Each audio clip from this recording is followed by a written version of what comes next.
Aujourd'hui, on va parler des vertus des plantes d'intérieur.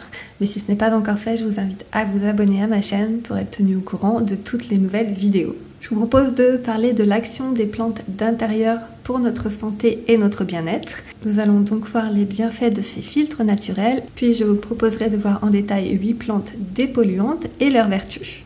Les plantes vertes ne se contentent pas d'ajouter des notes de couleur et de vie à une pièce. Elles filtrent aussi les toxines et les microbes qui peuplent nos foyers. Par exemple, leurs feuilles absorbent les composés organiques volatiles de la peinture, de la fumée de cigarettes, tout en émettant des substances phytochimiques qui éliminent moisissures et bactéries.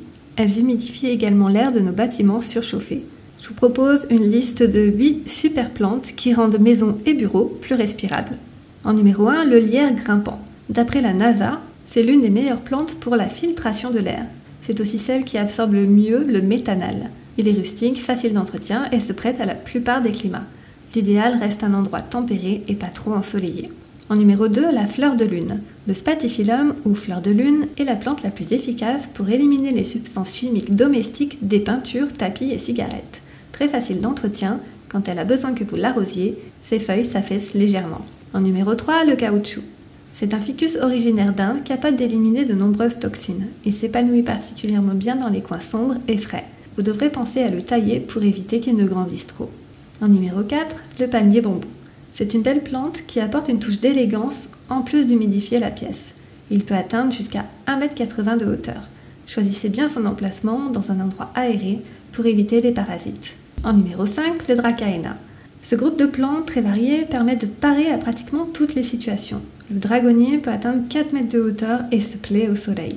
Tous les dracaena nécessitent un sol humide. Un peu d'engrais liquide une fois par mois leur fera le plus grand bien. En numéro 6, l'aloe vera. Appelée plante de l'immortalité par les Égyptiens, facile d'entretien, elle sera à son aise sur un rebord de fenêtre ensoleillé. Des taches brunes apparaissent sur les feuilles quand le niveau de toxine est trop élevé. Le gel continue à l'intérieur soulage les coupures et les brûlures. En numéro 7, le pothos.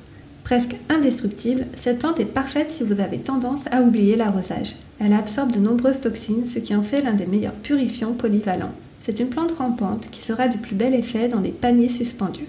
En revanche, il n'aime pas le soleil. Et en numéro 8, le figuier pleureur. C'est une plante magnifique que l'on remarque immédiatement, mais qui a son petit caractère.